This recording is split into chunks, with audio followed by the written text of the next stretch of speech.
ஒரு இளைஞர் 19 வயசு, நிறைய கனவுகள். கல்லூரி படிப்பை துவங்குகிறார். எனினும் சூழல் சரியில்லை, விட்டு விலகி விடுகிறார். ஒரு நிறுவனத்தை ஆரம்பிக்கிறார். அந்த நிறுவனத்தோட லாபத்தை இப்போ நீங்கள் தேடி பார்த்தீங்கன்னா கூகுள் பண்ணிட்டு புரிஞ்சிடும்.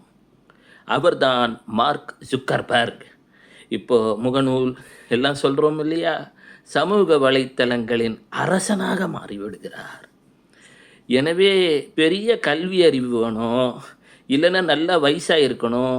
அப்போ தான் பொருளாதாரத்தை நிறுத்த முடியும், நிதி மேலாண்மை பழக இயலும் என்றெல்லாம் சொன்னால், மார்க் ஜுக்கர்பர்க் ஒரு 19 வயது இளைஞன் 2004 ஆரம்பித்து இப்பொழுது கண்டிருக்கும் வளர்ச்சியை, எத்தனை பேர் போய் மேற்கத்திய கல்வி படிக்கிறாங்க, எம்எஸ் எல்லாம் படிக்கிறாங்க, பெரிய பணக்கார வீட்டு பசங்க தானே, பல கோடி செலவு பண்ணி படிக்கிறாங்களே. அதில் 10ல் 1 பங்கான சாதிச்சிருக்கணும் இல்லையா. நல்ல ஆங்கிலத்திறன் இருக்குது, மேடையில் பேசினா அவங்களெல்லாம் நம்மளால் வெற்றி கொள்ள முடியாது, இதெல்லாம் உண்மை. எனினும் அனுபவம் என்பது வாழ்க்கை தான் கற்றுக் கொடுக்கும், ஏழ்மை தான் கற்றுக் கொடுக்கும்.